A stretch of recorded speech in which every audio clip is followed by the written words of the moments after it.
Olivier Stanton had spent years building his reputation as a world-class private chef, catering to the elite with his exclusive dining experiences. When he finally purchased his dream home, a sleek, modern estate in a highly sought-after gated community, he thought he had secured the perfect retreat from the chaos of his demanding career. The property was immaculate, featuring a spacious open-concept kitchen, custom designed to his specifications, and a pristine outdoor space where he could host intimate, high-end dinner events. It was supposed to be his sanctuary, a place where he could finally breathe after years of relentless work. But he had underestimated the kind of people who thrived in places like this. From the moment he moved in, Olivier sensed an undercurrent of hostility. It wasn't outright aggression, at least. Not at first, but a subtle, ever-present tension. The way his neighbors looked at him, with polite but insincere smiles, the passive-aggressive remarks about his unconventional lifestyle as a chef instead of a more respectable profession, and the unspoken expectation that he would assimilate into their rigid, self-imposed social hierarchy. At the center of it all was Karen Whitmore, the self-proclaimed queen of the community, a woman who carried herself with an air of absolute authority. She had been the first to introduce herself when he arrived, appearing at his doorstep with a forced smile and a welcome basket filled with items so generic they could have come from a hotel minibar. "Welcome to the neighborhood," she had said, her voice dripping with condescension. "We like to maintain a certain standard here. I assume you familiarized yourself with the community guidelines." Olivier had nodded politely, but the moment the door closed, he tossed the pamphlet onto the counter without a second glance. He had dealt with people like her before, controlling, self-important types who thrived on policing others. He figured that as long as he kept to himself and minded his own business, she would lose interest. He was wrong. The first few weeks were filled with minor irritations, emails reminding him about lawn maintenance regulations, comments from neighbors about how lively his backyard gatherings were, even though he barely had anyone over. Then came the official warnings. A letter citing a noise complaint from a party that had never happened. A fine for parking his car in his own driveway because it apparently didn't meet the aesthetic standards of the community. Olivier ignored most of it, assuming it was just the usual petty politics of a neighborhood like this. But it didn't stop. If anything, the harassment escalated the more he disregarded it. It wasn't until the night of his brother's medical emergency that Olivier realized just how far Karen was willing to go. David had flown in for a short visit, hoping to catch up after months of barely seeing each other. They had spent the evening reminiscing over a bottle of wine, talking about everything and nothing, the way brothers did when they didn't see each other often enough. As the night stretched on, David decided to head to the guest house, which Olivier had set up just behind the main property. It wasn't far, a short walk across the stone pathway leading to the detached structure. Olivier had been cleaning up when he heard the sound. A heavy, muffled thud, followed by the unmistakable sound of a body hitting the ground. His heart slammed against his ribs as he sprinted outside, finding David sprawled on the pavement, clutching his chest. His face was ghostly pale, his breaths shallow and erratic. David Olivier dropped to his knees, hands hovering uselessly as panic took hold. "Can you hear me?" David gasped, his fingers digging into the fabric of Olivier's shirt. "Can't breathe." Olivier didn't waste a second. He pulled out his phone and called 911, barking out his address, his voice tight with urgency. The operator assured him that paramedics were on their way. All he could do now was wait. But every second felt like an eternity as he watched his brother struggle, his body trembling from the strain of whatever was happening to him. Then the sirens came, a beacon of hope cutting through the suffocating night air. The flashing red and blue lights illuminated the street as the ambulance approached the front gate, only to come to a dead stop. Olivier's stomach twisted as he turned toward the entrance, expecting to see some kind of mechanical failure or obstruction. Instead, he saw her. Karen stood directly in front of the closed gate, her arms crossed over her chest, an infuriatingly calm expression on her face. Olivier felt a surge of rage so intense it nearly consumed him.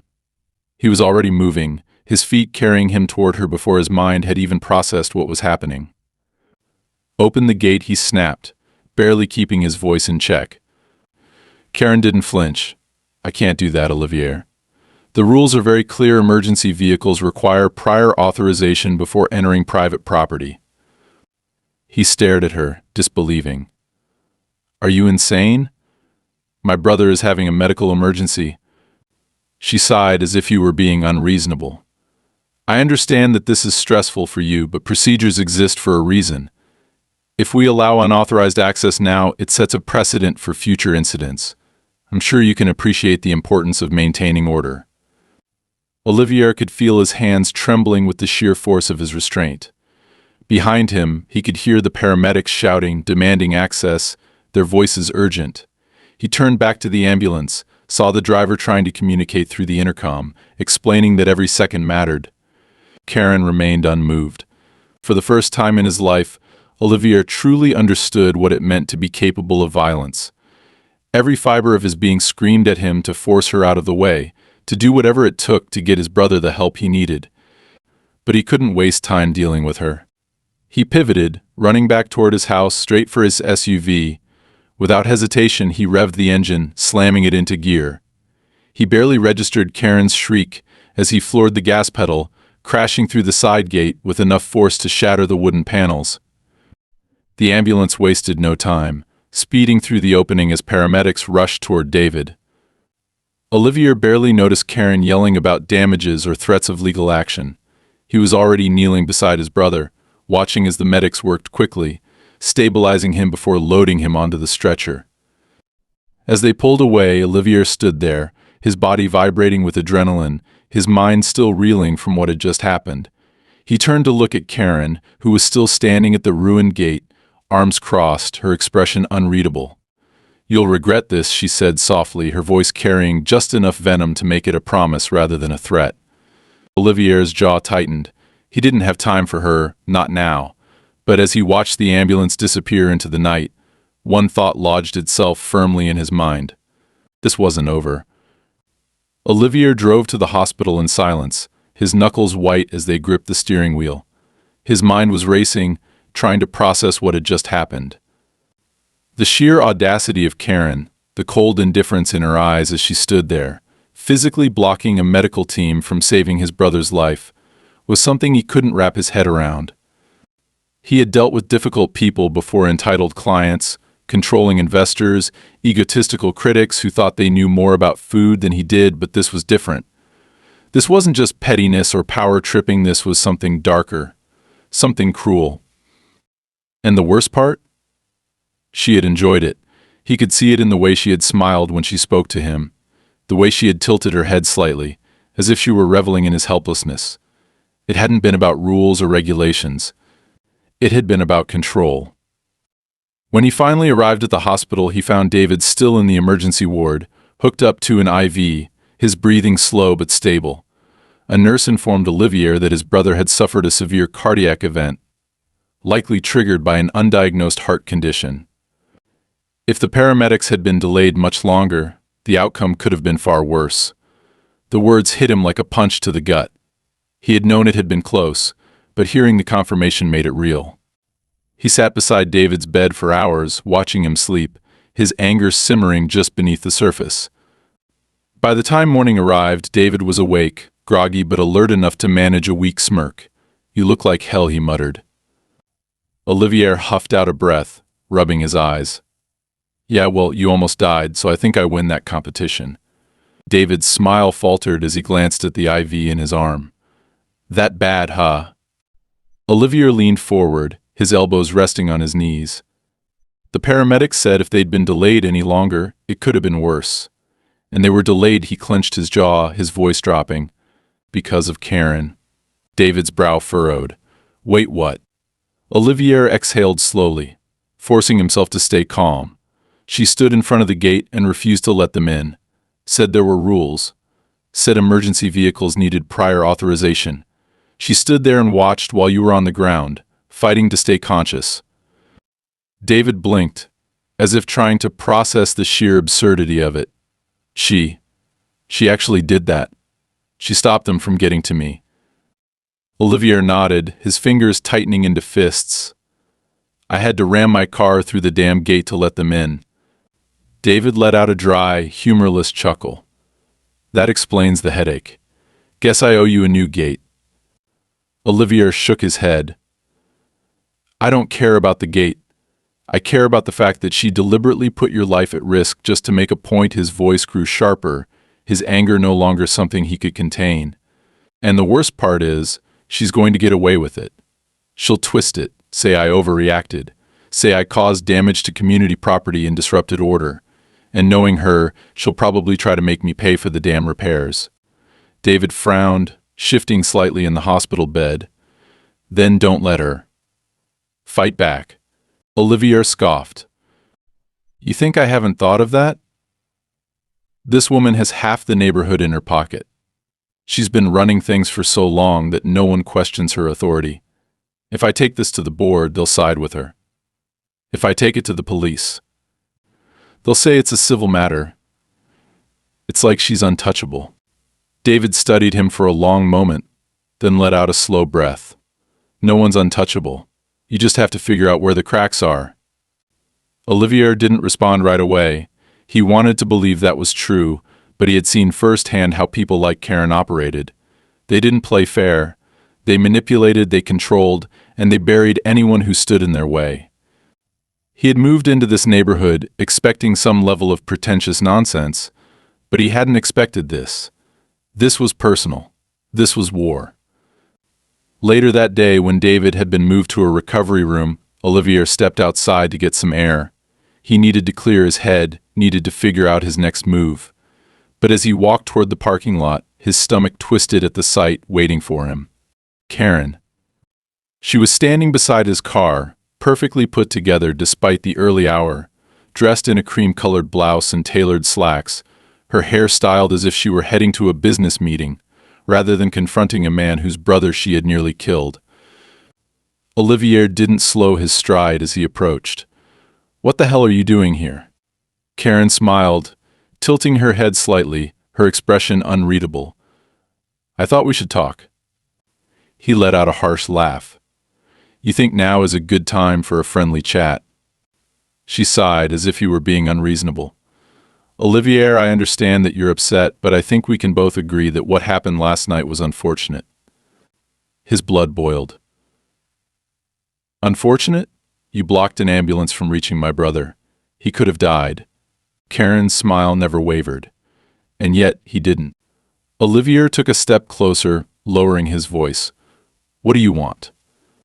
Karen pursed her lips, glancing around as if to ensure they weren't being overheard. There's been a lot of talk about last night. People are concerned. They're saying that your actions were reckless, that you caused significant damage to community property. Some are even suggesting that your behavior has been disruptive. Olivier felt his pulse spike. You're trying to spin this on me? Karen met his gaze evenly. I'm simply saying that tensions are high, and it might be in everyone's best interest if we handled this quietly. No need for unnecessary drama, no need for legal trouble. If you agree to cover the damages and issue a statement acknowledging that the situation got out of hand, we can put all of this behind us. Olivier let out a slow breath, forcing himself to stay calm. You want me to apologize? After what you did? Karen smiled. It would be the easiest solution for everyone involved. For a moment, Olivier just stared at her, genuinely marveling at the sheer audacity. She had endangered his brother's life, forced him into a desperate situation, and now she wanted him to be the one to take responsibility. He took a step closer, lowering his voice to a near whisper. Go to hell. Karen's expression barely flickered. She simply adjusted the strap of her designer handbag and sighed. I had a feeling you'd be difficult about this. She turned to leave, but before she walked away, she glanced over her shoulder. You should really reconsider. This neighborhood has a way of dealing with problems. Olivier watched her walk away, his jaw clenched so tightly it ached. He knew then, with absolute certainty, that this was far from over. Olivier had never been the type to back down from a fight, but this wasn't just a fight, it was a war, and Karen had fired the first real shot. The morning after their conversation at the hospital, he returned home with David, who was still weak but recovering. only to find a formal notice taped to his front door. The paper was crisp, printed with the community's official letterhead, and the words were written in the same polished, legalistic tone that Karen had used in her attempt to manipulate him. The notice informed him that he was being fined for damages to community property, obstruction of security protocols, and reckless endangerment of neighborhood safety. The total amount? Over $20,000. And at the bottom, in that perfectly measured cursive, was Karen's signature. Olivier felt his fingers tighten around the paper, his breath coming slow and controlled as he read the fine print. It was a clear message. She wasn't just trying to make his life difficult, she was trying to break him, financially and legally, forcing him to either submit or leave. He had seen this kind of tactic before in business, where powerful figures used bureaucracy and loopholes to force competitors into impossible situations. But he wasn't just some businessman playing defense in a corporate chess game. This was his home, his life, and she had already crossed a line that could never be uncrossed. He wasn't going to let her win. David, still pale and moving gingerly, stepped up beside him. "Let me guess, our dear friend Karen." Olivier exhaled sharply, folding the notice with slow deliberation. "She's trying to bury me in fines. Thinks if she makes it expensive enough, I'll fold." David snorted, though it was weak, like even laughter took effort. "She clearly doesn't know you." Olivier didn't respond immediately.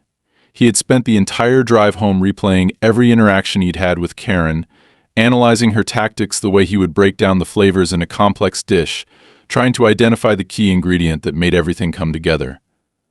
She was methodical, calculating, always appearing composed, even when she was being vicious. That meant she was careful. But no one was perfect.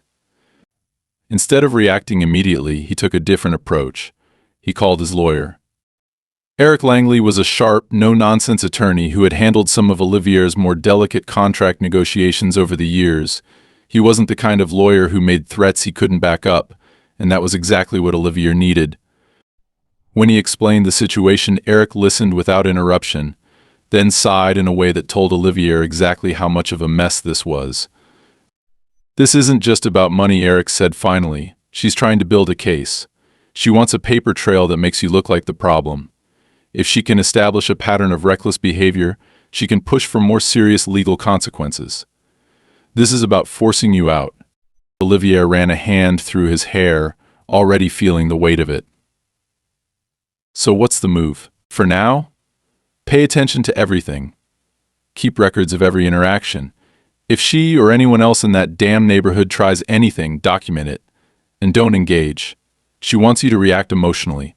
Don't give her that satisfaction." It was good advice, but it wasn't easy to follow. The next few days were a relentless onslaught of Karen's tactics. Every morning, a new notice arrived. One day it was a violation for leaving his trash bins out for too long. Another day it was a complaint about unauthorized gatherings on his property, even though he hadn't had a single visitor since David's hospitalization. The security patrol men he had barely noticed before suddenly became a constant presence, driving past his house more frequently, pausing just long enough to remind him that they were watching. And then, the real escalation began. It started small. A package he had been expecting, a rare set of Japanese chef's knives custom made for him, was marked as delivered but never arrived. Calls to the courier service revealed that the package had been signed for by someone using his name, though the signature was a crude imitation. Then came the electrical issues. His security cameras, which had been functioning perfectly since he moved in, began to glitch unexpectedly. At first he thought it was a coincidence, faulty wiring maybe, but after checking the system, he found that the outages were occurring at strangely specific times, always late at night, always for just long enough to make it seem like nothing more than a minor malfunction. Then, one night, the power went out completely. Olivier had been in his kitchen, testing a new dish, when the lights flickered once, twice, and then everything plunged into darkness. The hum of the refrigerator cut out, the quiet whir of the central air system died, and the house fell into an eerie silence. He grabbed his phone, using the flashlight to navigate through the now shadowed space, and checked the breaker panel. Everything appeared normal. No tripped switches, no blown fuses. That was when he heard the faint sound of movement outside. His heartbeat quickened as he moved toward the front door, careful to keep his footsteps quiet. The porch light was out, but in the dim glow of the streetlights, he could make out a shadow near his driveway. Someone was there, watching. Olivier didn't hesitate. He stepped outside, his presence immediate and forceful. "Who's there?" The figure didn't move at first, as if considering their options. Then, slowly, they stepped into the light. Karen. She wasn't in her usual immaculate outfit. This time she was dressed in dark clothing, her hair pulled back, her expression unreadable. "Power issues?" she asked, her voice smooth, as if she were merely making polite conversation. Olivier felt his jaw tighten. "What the hell are you doing on my property?" Karen smiled, but it didn't reach her eyes. "I was just out for a walk and noticed your house was dark. Thought I'd check in, see if you needed any help." He didn't believe that for a second. "Get off my property." Her smile widened, as if she enjoyed seeing his anger. Such hostility. "I'm only trying to be neighborly." Olivier took a step closer, lowering his voice. "You think I don't know what you're doing? You think I don't see the games you're playing?" Karen tilted her head slightly, as if considering his words. "Games?" "Oh, Olivier, I don't play games, I enforce rules. If you don't like them, perhaps this isn't the right neighborhood for you," he exhaled sharply, forcing himself to stay calm. "You're going to regret this." Karen's expression didn't change. "Am I?" Then she turned and walked away, disappearing into the shadows like a ghost. The next morning, another notice was taped to his door. This one accused him of aggressive behavior and threatening a community leader. Olivier knew then, without a doubt, that Karen wasn't just trying to push him out. She was setting him up. Olivier had always believed that control was something a person either wielded or surrendered. He had built his career on discipline, on the meticulous art of precision, on knowing exactly how much pressure to apply to bring out the best in every ingredient. Cooking, after all, was not just about flavors but about control of heat, of timing, of balance. And yet, here he was, standing in the middle of his own home, feeling the slow, insidious creep of power slipping through his fingers like grains of salt. The realization settled deep in his gut, cold and unwelcome.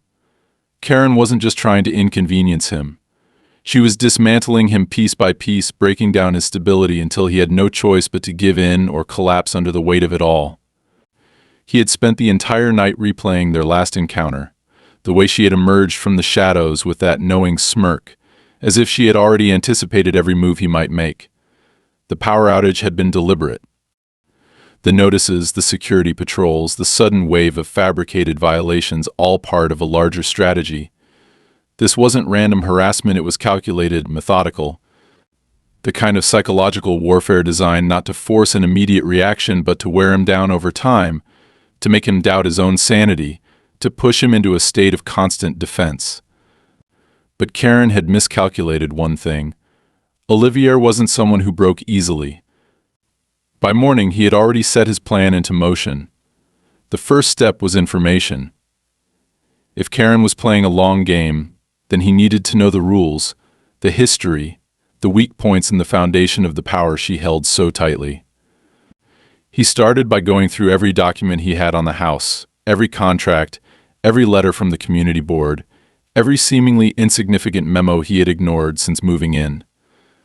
He highlighted inconsistencies, tracked changes in policies, noted every revision in regulations over the past few years.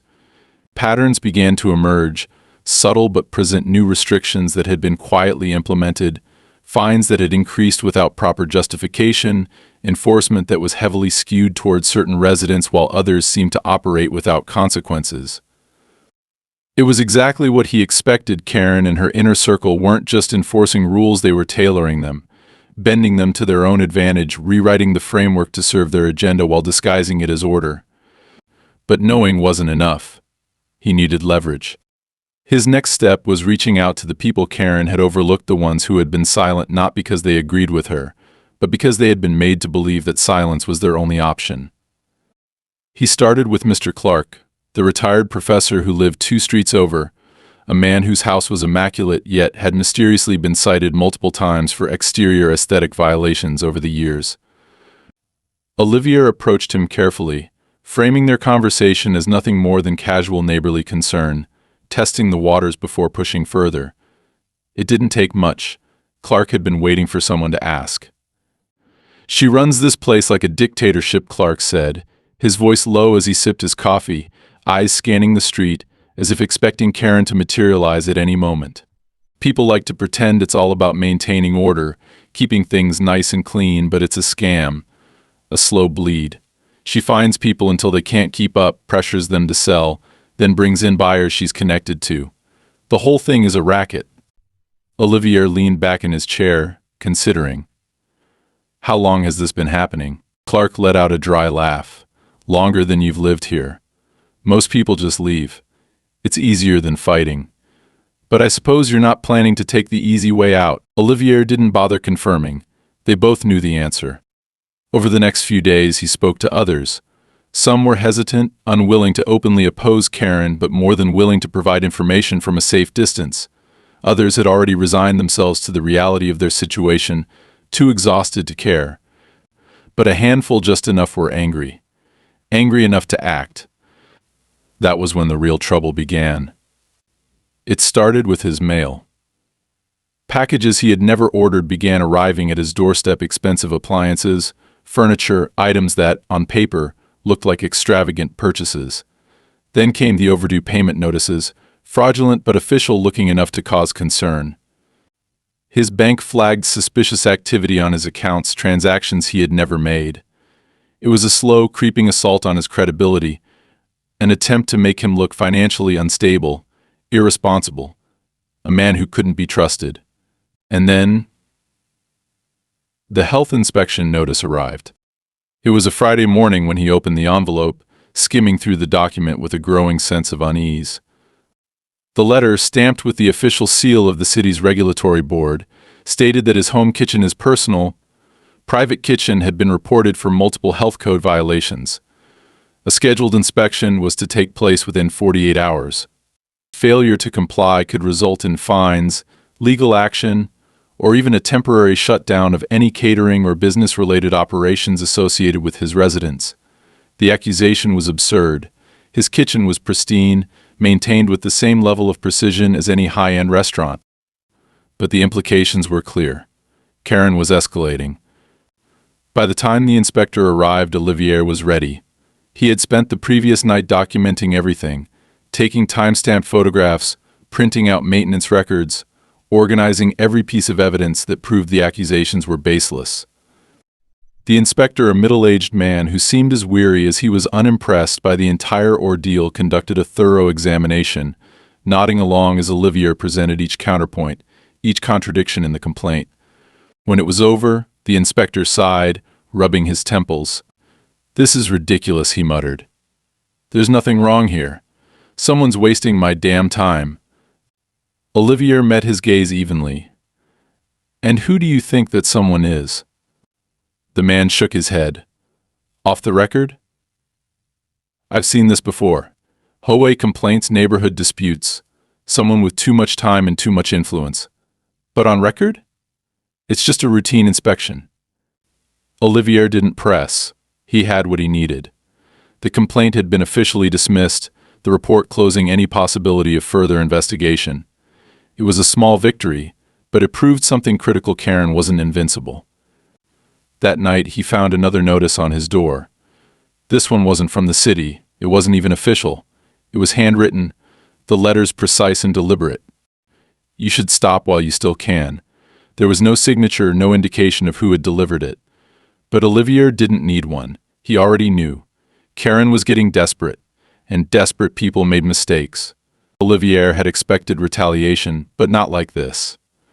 The moment he saw the damage, he knew Karen had escalated the war to a level he could no longer afford to ignore. His car, the sleek black SUV he had parked in his driveway the night before, was now covered in deep, jagged scratches running from the hood to the rear bumper. Every window had been shattered, shards of glass scattered across the pavement, glinting under the early morning sun. But it was the message carved into the driver's side door that made his stomach turn leave. He stood there for a long moment, his jaw clenched so tightly that his teeth ached. This wasn't just vandalism. This was a direct threat, a declaration that there were no longer any boundaries in this fight. Karen wasn't just trying to inconvenience him anymore, she wanted him afraid, wanted him to feel powerless, wanted to push him into making a mistake. But fear wasn't something Olivier was prone to. He had spent his career navigating high-stakes situations, dealing with powerful people who thrived on intimidation. He wasn't about to let a woman like Karen dictate the terms of his life. Without a word, he pulled out his phone and snapped a series of photos, capturing every angle, every detail. Then he called the police. The officers arrived an hour later, moving with the kind of detached professionalism that made it clear they had no real intention of doing anything useful. They asked a few cursory questions, took a report, and made vague promises about looking into it.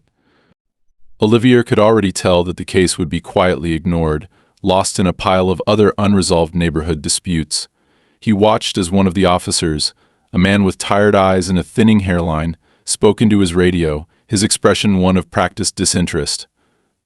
"You have any enemies?" the officer finally asked, looking up from his notepad. Olivier let out a humorless laugh. "Just one.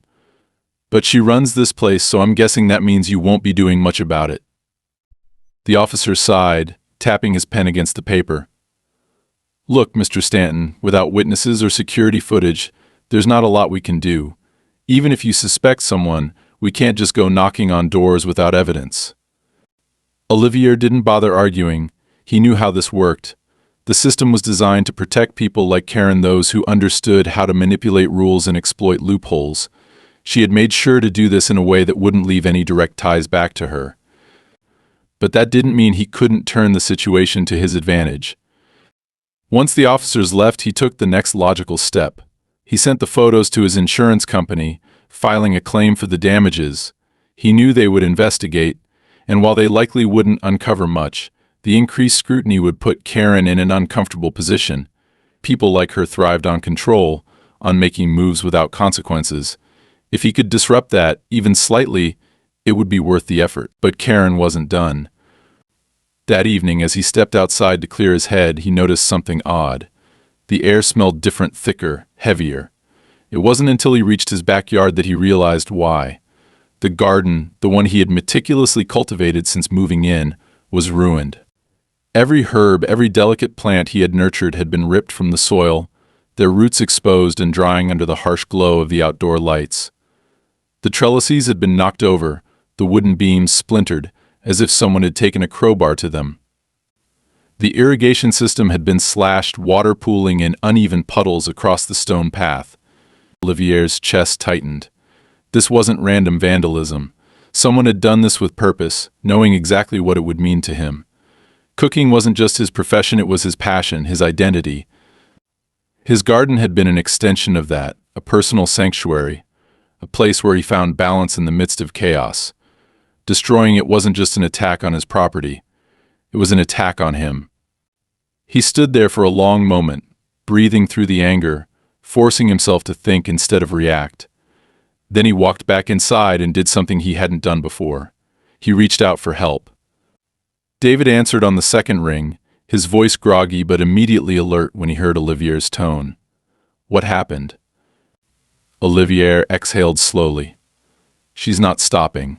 My car, my garden, she's making this personal." There was a pause on the other end, then the sound of movement. "I'll be there in an hour." True to his word, David showed up exactly 60 minutes later, his expression grim as he took in the damage. He didn't ask questions, didn't waste time with pointless speculation. Instead, he said, "You need to start thinking like her." Olivier frowned. "What do you mean?" David crossed his arms. "You're playing defense, reacting to everything she throws at you. That's what she wants. She's controlling the pace of this fight, keeping you off balance. You need to stop letting her dictate the terms." Olivier considered that. He had been so focused on surviving Karen's attacks that he hadn't stopped to think about what it would take to actually win. If he wanted to end this, he had to change his approach. The first step was gathering proof. Karen had been careful, but no one was perfect. If she had orchestrated these attacks, there had to be a trail, a misstep, a loose thread he could pull. He spent the next 2 days reviewing everything, going through emails, security logs, old neighborhood reports. It was tedious work, but on the third day he found it. A timestamp from the security gate, showing that Karen's personal access code had been used at an unusual hour the same night his garden had been destroyed. It wasn't definitive proof, but it was enough. Armed with that information, he did something Karen wouldn't expect. He called for a formal mediation. It was a calculated risk. Mediation meant bringing the conflict into the open, forcing Karen to address the situation in front of others. She thrived in the shadows, manipulating people one by one, but in a public forum under scrutiny she would have to maintain her carefully crafted image. The meeting was scheduled in the community hall, a sterile, overly polished space where board meetings were typically held. When Olivier arrived, he found Karen already seated, her expression as unreadable as ever. The mediator, a man who clearly wanted to be anywhere else, cleared his throat. "Let's try to resolve this amicably." Olivier smiled, but there was no warmth in it. "Of course. I'd like to start by discussing the pattern of targeted harassment I've experienced since moving in." Karen's lips twitched. "Harassment? Olivier, you've been the disruptive one. Property damage, aggressive behavior, these are serious issues." Olivier slid a copy of the security logs across the table. "Then maybe you can explain why your access code was used on my property the night my garden was destroyed." For the first time, Karen hesitated. It was brief, barely noticeable, but it was there, a flicker of something that looked almost like surprise. The mediator glanced between them. "Karen, do you have a response?" She recovered quickly, offering a practiced laugh. "That could have been anyone. The system isn't infallible." Olivier leaned forward. "Maybe. But combined with everything else, it starts to paint a pretty clear picture." Karen's smile faltered just slightly. She wasn't used to being cornered, and that was exactly where Olivier intended to keep her. Olivier had always believed that if you applied enough pressure, even the strongest structures would eventually crack. Karen had built her power on a foundation of intimidation, manipulation, and carefully orchestrated fear, but now that foundation was beginning to crumble. The mediation had been a tactical move, a way to push her into a defensive position, and for the first time since this war had begun, he saw at the flicker of uncertainty in her eyes, the slightest hesitation before she responded. She hadn't expected him to come prepared, hadn't thought he would gather proof, hadn't anticipated that he would be willing to challenge her on her own battlefield. But this wasn't over, not yet. The morning after the meeting, he woke to find another notice taped to his door. This one was different. No formal letterhead, no legal jargon. Just a single sentence, scrawled in sharp, deliberate handwriting. "You just made the biggest mistake of your life." Olivier let the words settle in, let the weight of the threat press against his chest. Then he tore the note in half and dropped it to the floor. If Karen was resorting to petty intimidation tactics, it meant she was rattled. And a rattled opponent was a dangerous one. He spent the day reinforcing his defenses both literally and figuratively. He had new security cameras installed, ones that operated on a closed circuit, independent of the neighborhood system. He changed the locks on every door, added motion sensors to the perimeter, made sure that if Karen or any of her lackeys tried something, he would know about it. But he wasn't just waiting for the next move. He was preparing to strike. That night, the real breaking point came. It started with a noise, a sharp, metallic scrape against stone, just outside his kitchen window. Olivier froze, listening, every nerve in his body going taut. Then came another sound, a soft rustling, the barely perceptible crunch of footsteps over gravel. Someone was outside. He moved quickly but silently, grabbing the flashlight he had left on the counter before making his way toward the back door. He didn't turn on the lights. If someone was out there, he didn't want to give away his position. He edged closer to the window, angling his head just enough to see beyond the curtain. A shadow. Someone was crouched near the side gate, partially hidden by the hedges. Olivier felt his pulse quicken, but his movements remained controlled. He didn't startle, didn't react impulsively. Instead, he reached for his phone and pulled up the live feed from his security cameras. The grainy black and white footage confirmed what he had already seen. There was a figure at the gate, dressed in dark clothing, their face obscured by the hood of a jacket. Olivier could have called the police, could have stayed inside, waited for them to arrive. But something told him that by the time they got there, the intruder would be gone, and he would be left with nothing but another dead-end report. No, this time he needed to see for himself. He moved to the back door, unlocked it as quietly as possible, and stepped outside. The air was thick with tension, the night unnaturally still. He kept his steps measured, deliberate, closing the distance between himself and the shadow near the gate. "You're on private property," he said, his voice low, even. The figure flinched slightly, caught off guard, but didn't run. Instead, they straightened slowly, turning to face him. The hood fell back just enough for the dim light to catch the sharp angles of a face he recognized instantly. Karen. Olivier felt a slow burn of satisfaction curl through his chest. She had finally overplayed her hand. "You really don't know when to quit, do you?" he said, stepping closer. Karen didn't answer right away. Her expression was unreadable, but there was something different this time. No smug confidence, no carefully measured amusement, just cold calculation. "You think you've won something," she said finally, her voice quiet, almost amused. "But you haven't." Olivier crossed his arms. "You're trespassing. I have security footage of you breaking onto my property. This ends tonight." Karen exhaled through her nose, a slow, deliberate breath. "You still don't get it, do you?" Olivier didn't flinch. "Oh, I get it. I get that you've spent years controlling this place, that you've gotten rid of anyone who stood in your way. But that stops now." For the first time, Karen's composure slipped. Just slightly. Her jaw tightened, a flicker of something unreadable passing through her expression. Then, just as quickly, the mask was back in place. "You're making a mistake," she said. "You don't understand the kind of people you're dealing with." Olivier's lips curled into something that wasn't quite a smile. "Neither do you." He took another step forward, and for the first time Karen stepped back. That was all he needed. He lifted his phone, turned the screen toward her, and pressed play. The security footage was clear: her at the gate, her trying to force it open, her presence undeniable. Her face barely moved as she watched, but he saw it in her eyes. She knew she had lost. "You're done," he said, voice steady. "If you try anything else, I send this straight to the authorities, to the community board, to every single resident you've ever screwed over. And trust me, they'll be more than happy to watch you fall." Karen stared at him for a long moment. Then, slowly, she stepped back into the shadows. "You have no idea what you started," she murmured before turning and disappearing into the night. Olivier stood there, watching her go, knowing this wasn't the end. But it was close. And that was enough for now. Olivier didn't sleep that night. Even after Karen disappeared into the darkness, even after he double-checked every lock and watched the security footage one more time to confirm what he already knew, the tension in his chest refused to ease. He sat at his kitchen counter, a glass of whiskey untouched beside him, his mind still working through the implications of what had just happened. Karen had been careful up until now. She had hidden behind bureaucracy, used rules as weapons, manipulated the system to do her dirty work. But tonight, she had stepped over the line.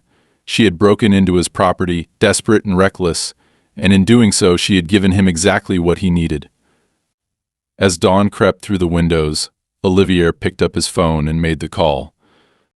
Eric Langley answered on the second ring, his voice thick with sleep. "Stanton, do you have any idea what time?"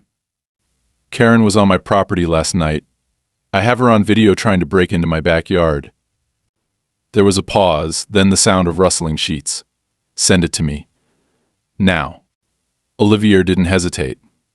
Within seconds, the file was on its way, and Eric, now fully awake, let out a low whistle as he watched. "She's done," he said. "You realize that, right? This isn't a fine or a petty complaint. This is criminal trespassing. We can bury her with this." "Good," Olivier said, his voice cold. "Make it happen." By noon, the footage was in the hands of the local police. They didn't brush him off this time. The evidence was too clear, the crime too blatant.